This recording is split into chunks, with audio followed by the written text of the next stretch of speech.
नमस्कार, मैं हूं प्रवीण बागी। आज हमारे साथ जुड़े हुए हैं कांग्रेस की स्थिति पर बात करने के लिए अखिल भारतीय कांग्रेस कमेटी के पूर्व सचिव और बिहार सरकार के पूर्व मंत्री शकील-उज़्ज़मा अंसारी साहब। शकील-उज़्ज़मा जी, आपका बहुत बहुत स्वागत है। बहुत बिहार बिहार धन्यवाद सर। बिहार में कांग्रेस की स्थिति हाल के दिनों में सुधरी थी और पिछले विधानसभा में यानी 2015 के चुनाव में उसे 27 सीटें मिली थी। इस बार उम्मीद ये की जा रही थी, कांग्रेस पार्टी को भी उम्मीद थी और दूसरे लोगों को भी उम्मीद थी, एक पत्रकार के नाते हमें भी उम्मीद थी कि कांग्रेस की सीटें इस बार बढ़ेंगी कुछ, क्योंकि सरकार के खिलाफ असंतोष जैसा माहौल कुछ दिख रहा था। मगर हुआ उल्टा, कांग्रेस की सीटें घट गई। कांग्रेस ज्यादा सीटों पर चुनाव लड़ी, 70 सीटों पर चुनाव लड़ी, मगर वो जो पूर्व में सीटें उसके पास थी वो भी नहीं बचा पाई और 27 से घट के 19 सीटों पर आ गई। इसकी क्या वजह आप मानते हैं? कहाँ चूक हो गई कि सीटें घट गई? देखिए, सबसे पहले बिहार की जनता को बहुत धन्यवाद देना चाहते हैं कि दो बड़ी शक्तियां, मोदी की शक्ति और नीतीश कुमार की शक्ति एकजा होके, और वो नीतीश कुमार जो पिछली बार इस गठबंधन में रह के चुनाव जीतने के बाद मोदी से गले मिल गए थे, वो दो शक्तियां जो नागपुर के फासिज्म के प्रतीक हैं, उनका मुकाबला इस गठबंधन ने किया। ये अलग बातें हैं कि उनकी जिस तरह से आप याद कीजिए, चुनाव के पहले ऐसे वातावरण बन रहे थे कि नहीं, कोई लड़ाई नहीं है, वो लोग जीत जाएंगे। लेकिन ये नाको चने चिबा दिया इस गठबंधन ने उन्हें। और मुख्यमंत्री का जो चेहरा था तेजस्वी यादव, जिसने नौजवानों को पूरी तरह से अट्रैक्ट किया और नए इशू, कॉमनल इशू पर इस प्रदेश के चुनाव को लाने से रोका। रोटी, रोजगार, दवाई और किसान के मसले पर ये चुनाव को लाया। ये केंद्रित बहुत किया। बड़ी उपलब्धि केंद्रित बेशक किया। ये बे, उपलब्धियां थी। बेशक आपकी बात सही है। तेजस्वी यादव एक नेता के रूप में स्थापित हो गए और अपनी ताकत का उन्होंने एहसास भी कराया। अब तक अपने पिता की छत्र छाया में वो चल रहे थे, मगर ये पहला चुनाव था तेजस्वी यादव के लिए कि उन्होंने अपने बलबूते लड़ाई लड़ी और एक और जहां बड़े बड़े नेता उनके खिलाफ मैदान में थे, वो अकेले मोर्चा संभाले हुए थे। उनकी छवि तो निखरी, वो स्थापित भी हुए, मगर कांग्रेस की स्थिति क्यों बिगड़ गई, ये मैं ज्यादा महत्वपूर्ण मैं है। मैं वहीं आ रहा हूं। जी। लेकिन इन सब के बावजूद हमारे संगठन की स्थितियां, चाहे गठबंधन में आप देखिए कि सबसे अच्छा स्ट्राइक रेट जो है लेफ्ट का है, जी। क्योंकि लेफ्ट के कार्यकर्ता जमीन के ऊपर पहले से थे, उन्हें एक अवसर मिला तो उन्होंने सबसे अच्छा रिजल्ट दिया।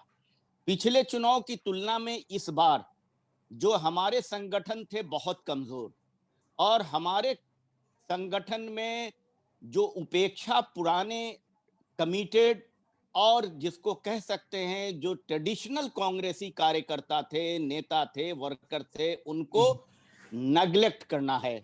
और तीसरी अहम बात है कि चुनाव तो मैदान में जो हमारा प्रतीक होता है वो कैंडिडेट होता है, और जी। उस प्रतीक जो सेना होता है, वो जो जंग के मैदान में अगर तोप लेके आगे बढ़ता है, तलवार लेके आगे बढ़ता है, घोड़ा लेके आगे बढ़ता है, तो उसकी शक्ति पर भी बहुत कुछ डिपेंड करता है। और ये जो हमारी शक्ति, जो हमारे कमांडर इन चीफ थे या कमांडर्स थे, उन्होंने वो कमजोर घोड़ों को आगे भेजा था, वो कौन थे कमजोर उम्मीदवार। कमांडर इन चीफ कौन थे?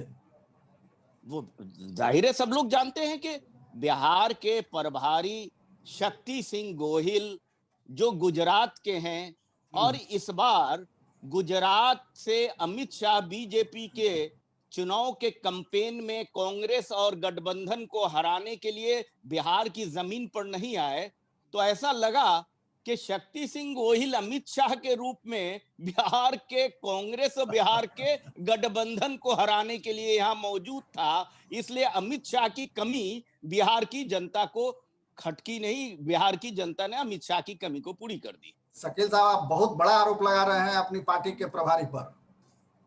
निश्चित रूप से सच्चाई बोलना आरोप थोड़े ही होता है। हम पूछते हैं, 2 ढाई साल से ये संगठन के प्रभारी थे, यहाँ इनके साथ 2 सचिव थे, और दोनों घूम रहे थे यहाँ वहां जहां तहां, सब जगह घूम रहे थे और संगठन की इतनी बुरी हालत क्या थी, ब्लॉक में नहीं था हमारा संगठन, जिला में नहीं था हमारा संगठन, प्रदेश में अध्यक्ष बदलने की बराबर बात करते हैं, बदली या नहीं बदली, इसकी जिम्मेदारी किसकी थी, अध्यक्ष कौन बनेगा, लीडर कौन बनेगा।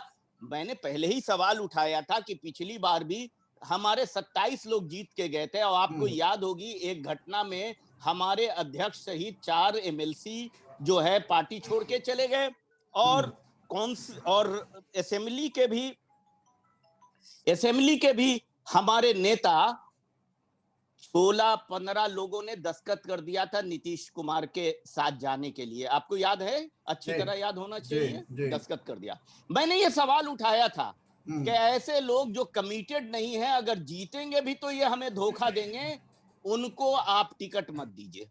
लेकिन पार्टी नहीं मानी। सबसे बड़ी गलती, वैसे लोगों को उन्होंने टिकट दे दिया और जो 27 में जो 15-16 लोग थे उसमें अधिकांश इंक्लूडिंग सदानंद सिंह पार्टी से गद्दारी करने का पहला हस्ताक्षर किया था उस पेपर पर, तो उनको भी उन्होंने सबक सिखा दिया।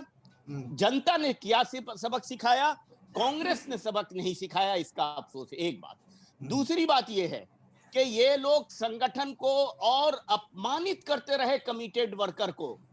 कोई भी प्रदेश के चुनाव में इन्वॉल्व नहीं था। आप जाके देखिए, कैंपेन गठबंधन, ये जो गठबंधन का कैंपेन चल रहा था, एक तरफ से सीपीआई कितनी सुचारू रूप से काम कर रही थी, दूसरी तरफ उनके जमीनी कार्यकर्ता उनके कार्यालयों में उनके कैंपेन में लगे हुए थे और कांग्रेस के दफ्तर पर दिल्ली से और दूसरे राज्यों से आए हुए लोगों ने कब्जा करके बिहार के लोगों को भगा दिया था, निकाल दिया था। कांग्रेस के दफ्तर में जाइए, कोई पूरे इलेक्शन के बीच में एक आदमी कांग्रेस का दिखाई नहीं पड़ता था और पूरी कमान को संभाल लिया। आप कैसे कर सकते हैं? तो क्या केंद्रीय नेतृत्व को इन सब बातों की जानकारी नहीं थी कि यहाँ इस तरह से गड़बड़ी? मैंने पहले कहा था, मैंने राहुल गांधी के साथ जब हम लोगों की वर्चुअल मीटिंग पहली चुनाव के पहले हुई थी, तो राहुल गांधी जी से हम लोगों ने निवेदन किया था कि आप अपना समय दिए, उन्होंने समय दिया। उनको हम लोगों ने कहा था कि ये जो सिलसिला चलता है बराबर कि दिल्ली से आके लोग जो काबिज हो जाते हैं, उससे लोकल लोग नेग्लेक्ट होते हैं और उनको अच्छी स्थिति का नॉलेज भी नहीं होता है। दूसरे, बिहार के 10 के चुनाव में यह सिद्ध हुआ था कि टिकट गलत बांटा गया था, जिस पर कांग्रेस के लोगों ने बड़े पैमाने पर एआईसीसी से लेकर हर जगह आंदोलन किया था और उस वक्त जो दिल्ली और दूसरे जो ऑब्जर्वर पूरे राज्य के बाहर से हर जगह आए थे, उन्होंने बड़ी गड़बड़ी की थी, पैसे में भी गड़बड़ी की थी और हमको लगता है इस बार भी बड़े पैमाने पर हुई है, गड़बड़ियां हुई हैं। और उन गड़बड़ियों को रोक किसको करना था? शक्ति सिंह गोहिल को करना था। वो इंचार्ज थे, वो कमांडर थे, लेकिन उन्होंने कुछ भी नहीं किया बल्कि उन गड़बड़ियों को बढ़ाया। अभी भी मीटिंग हुई थी, हम लोगों ने दरखास्त किया था, जब मीटिंग हुई थी ये हमारे मैनेजमेंट कमेटी की, उनके चेयरमैन को दिल्ली में मैंने कहा था कि आप टेकन फॉर गारंटेड मत ले लीजिएगा का मुस्लिम वोट को, इसलिए कि ओवैसी भी सामने आ गए हैं और ओवैसी कुछ ना कुछ मुस्लिम वोट को गड़बड़ी करते हैं। महाराष्ट्र की मिसाल सामने थी, कुछ सीटें जीते लेकिन ज्यादा सीटें उन्होंने हराई थी, तो उसके लिए स्ट्रेटजी बनाने की जरूरत थी। उनको बताया गया था कि दिल्ली के लोग, जो बिहार के लोगों को यह ट्रेडिशन बंद कीजिए, बिहार के नेताओं को लगाइए, उनको ज्यादा वाकफियत है कि नवादा में क्या होना है, नालंदा में क्या होना है, सहरसा में क्या होना है और विक्रम में क्या होना है, ये वहां के लोग ज्यादा जानते हैं। 2-4 लोग आप ऑपरेट कीजिए ऑब्जर्वर के रूप में, लेकिन पूरी सेना आप लेके उतर गए। अब वो सेना जो मनमाने तरीके से किया, बिहार के लोगों को अपमानित किया, बिहार के नेताओं को अपमानित, एवं के कैंपेन की डोर दिल्ली से हो रही थी, कौन नेता घूमेगा, कौन नेता नहीं घूमेगा, कैंडिडेट किसको पसंद कर रहा है, किसको नहीं पसंद कर रहा है, सारे लोगों को हेलीकॉप्टर ये बांट रहे थे। ये क्या कहता है, डेली प्रेस कॉन्फ्रेंस कर देने से क्या चुनाव जीत जाइएगा? चुनाव प्रेस कॉन्फ्रेंस करने से नहीं जीत सकते हैं, चुनाव जमीन पे जाना पड़ेगा और इसमें पूरी तरह से गड़बड़ी हुई।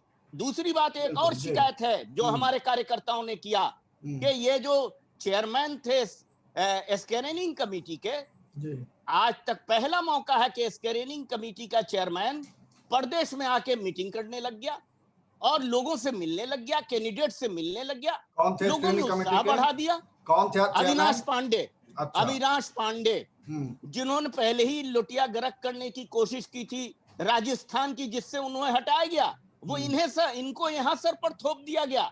और ये प्रदेश में जब मालूम था आपके गठबंधन में जाना है, गठबंधन में 70 सीटें आप डिमांड कर रहे थे, उतनी मिलने की भी बात नहीं थी, लेकिन आपने 340 पर हंगामा खड़ा करवा दिया कांग्रेस के वर्कर को।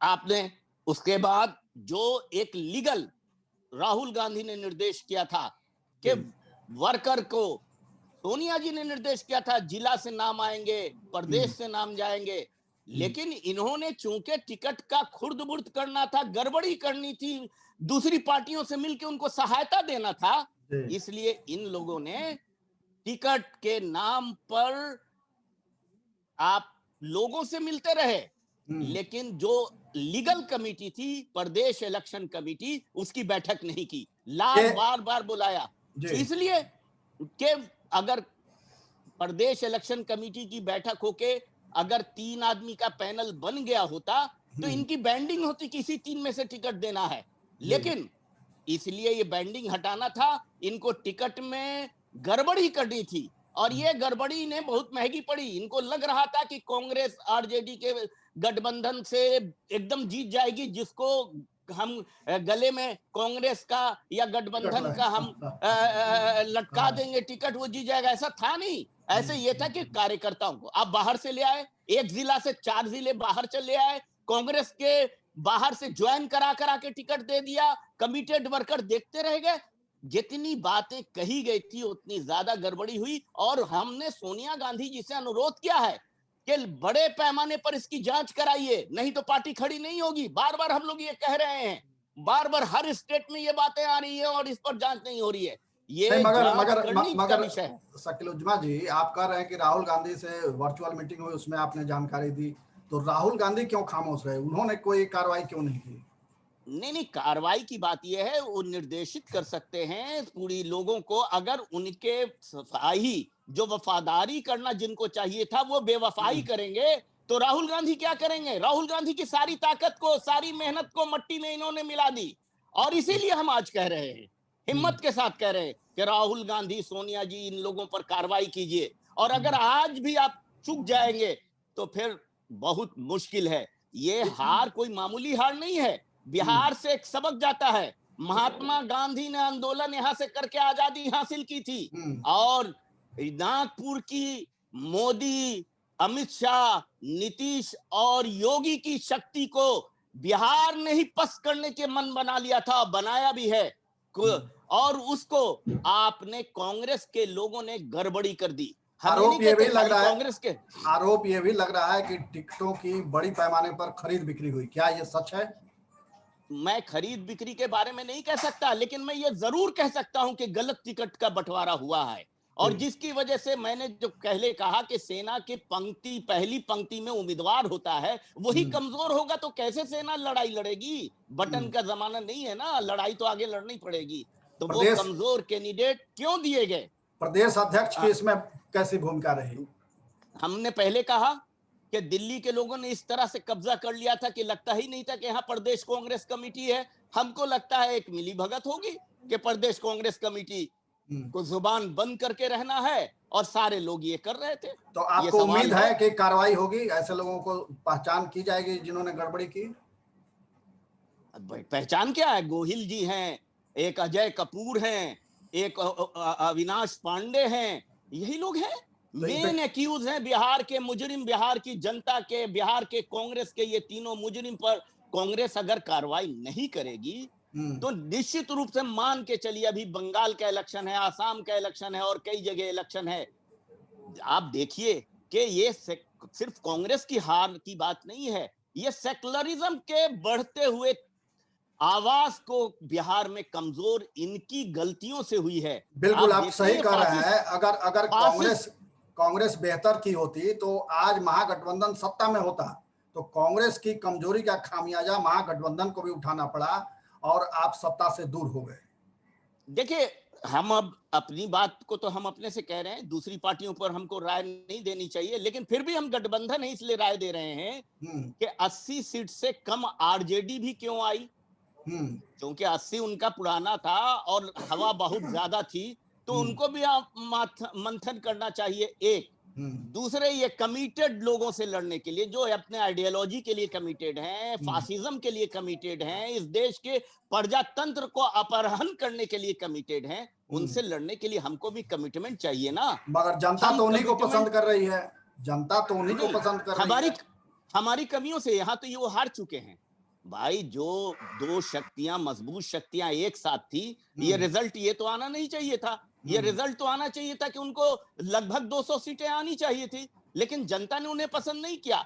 हमारी कुछ टूटियां हुई। अब देखिए, अगर शिकायत होती है कांग्रेस में कि हम कह रहे हैं, आवाज उठा रहे हैं कि गलत टिकटों के बंटवारे में, तो आरजेडी में भी बहुत सारे गलत टिकटें बटी हैं जिनकी वजह से उनकी हार हुई है। उनका कारण वो अपना तलाशें, हम अपना तलाशेंगे। लेकिन चूंकि यहाँ सेकुलरिज्म की बहुत बड़ी हार हुई है, देश के सेकुलर जनता बड़ी बिहार से आस लगाए बैठी थी, वो आस की हार हुई है। तो हम सबको सोचना चाहिए, अपनी कमियां पूरी करनी चाहिए। अगर हम ये नहीं कहते, आमतौर पे ये देखा जाता है कि ऐसे मामलों में कांग्रेस कार्रवाई नहीं करती और सारे मामले की लिपापोती हो जाती है। क्या इस बार आपको लगता है कि कार्रवाई होगी कुछ? निश्चित रूप से कार्रवाई होगी, ये पूरी आशा है। और अगर कार्रवाई कैसे नहीं होगी, कांग्रेस हमारी है, हम बिहार कांग्रेस को बचाएंगे, अपनी जान की कुर्बानी देंगे।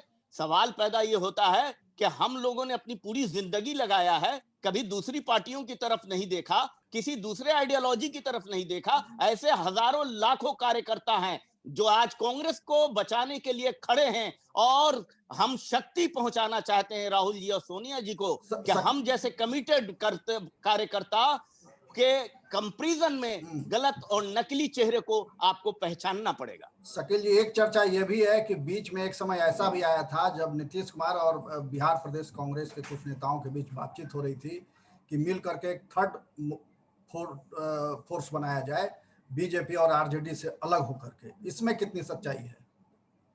ये अगर कोई सच्चाई नहीं है, ये ऐसे ही लोग हैं जो चाहते थे कांग्रेस अलग लड़े, ज्यादा सीटों पर लड़े, ज्यादा सीटों का बिक्री किया जाए, कारोबार किया जाए।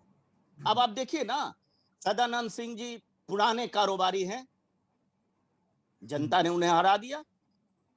सीएलपी के लीडर रहते हुए कांग्रेस के बागी दस्खत में सबसे पहले ऊपर उनका दस्खत था। क्या जनता ये सब नहीं देख रही है? तो कार्रवाई अगर नहीं हुई तब फिर आपकी अगली रणनीति क्या होगी? नहीं, कार्रवाई होगी, निश्चित होगी। हम कांग्रेस को बचाएंगे, बिहार कांग्रेस में ऐसे लोगों को आने नहीं देंगे। कोई अभियान उसके लिए आप शुरू करेंगे कि कांग्रेस मजबूत हो बिहार में? निश्चित हम नहीं, लाखों लोग हैं जो कांग्रेस के कमिटेड कार्यकर्ता हैं, आप जान रहे हैं, जिन्होंने कांग्रेस को ही अपना जीवन बनाया है। उनके जीवन और मरण का सब्जेक्ट है, उनकी कमिटमेंट है कि ये फासिस्ट नागपुरी ताकत को रोकना है, कांग्रेस को संगठित करना है। कांग्रेस ही इस देश को आगे बढ़ा सकती है, प्रदेश को आगे बढ़ा सकती है। कांग्रेस की ही शक्ति है जो कांग्रेस इस देश को आजादी के बाद सभी हिंदुस्तानियों को एक मतलब माला में पिरोड़ सकती है। बाकी लोगों तो बंटवारा करना चाहते हैं इस देश में। क्या आपको ये नहीं लगता कि केंद्रीय स्तर पर भी कांग्रेस को एक मजबूत नेतृत्व की जरूरत है जो पूरे देश में कार्यकर्ताओं को एकजुट कर सके, फिर से पार्टी खड़ी कर सके? हमारे पास नेतृत्व सब बहुत ज्यादा मजबूत, बहुत विजनरी और जनता और नौजवानों को अट्रैक्ट करने वाला राहुल गांधी की शक्ल में है। तो फिर इतना बिखराव क्यों है? फिर इतनी गड़बड़ियां क्यों हो रही हैं? जब सशक्त नेतृत्व है केंद्र का, तो क्यों प्रदेश में गड़बड़ी हो रही है? अब एक आदमी पूरा देश तो चलाता नहीं है। उन्होंने अपने वफादार साथियों को लगाया। अब वो वफादार लोग बेवफाई अगर करने लगे तो आखिर तो कार्यकर्ता हैं, उनको बताएंगे, चूंकि सच्चाई सामने आ ही जाएगी। और राहुल गांधी की शक्ति को ये लोग कमजोर कर रहे हैं, यही तो मेरा आरोप है। ये शक्ति सिंह गोहिल जैसे लोग, ये अविनाश पांडे जैसे लोग राहुल गांधी के शक्ति को कमजोर कर रहे हैं, जो कांग्रेस के छोटे कार्यकर्ता नहीं बर्दाश्त करेंगे। तो आप दिल्ली में हैं, क्या वहां सोनिया जी से, राहुल जी से मुलाकात करेंगे इस मसले पर? कांग्रेस के 15 बड़े लीडर मिलने के लिए रिक्वेस्ट करने, उनसे सोनिया जी से मिलने के लिए अभी हम लोगों ने कहा। उनकी सेहत, उनकी तबीयत खराब रहती है, जैसे सही होगी हम लोग मिलेंगे, जैसे समय मिलेगा, और अपनी सारी बातों को कहेंगे। धन्यवाद शकीलुज्मा जी। तो शकीलुज्मा जी का ये कहना है कि कांग्रेस अपने ही लोगों की दगाबाजी के कारण इस बुरी स्थिति में बिहार में आई। पूरी संभावना थी कि इस चुनाव में पार्टी का प्रदर्शन बेहतर होगा, मगर जो केंद्रीय नेतृत्व ने जिन लोगों पर भरोसा किया, उन लोगों ने केंद्रीय नेतृत्व के साथ और पार्टी के साथ दगा किया, जिसके चलते कांग्रेस की सीटें घटी हैं। और ये मांग कर रहे हैं कि वैसे लोगों पर कार्रवाई हो। नेताओं ने मिलने के लिए समय भी और मांगा जांच भी सोनिया हो। गांधी से, और पूरी बात अपनी सोनिया गांधी के समक्ष ये रखने की तैयारी में है। हमें उम्मीद करनी चाहिए कि कांग्रेस एक बेहतर विपक्ष की भूमिका, एक मजबूत विपक्ष की भूमिका में दिखे, तभी लोकतंत्र की मजबूती है, और इसी में प्रदेश का भी भला है, बिहार का भी भला है। आपका बहुत बहुत धन्यवाद। हमें दीजिए धन्यवाद। इजाजत। नमस्कार।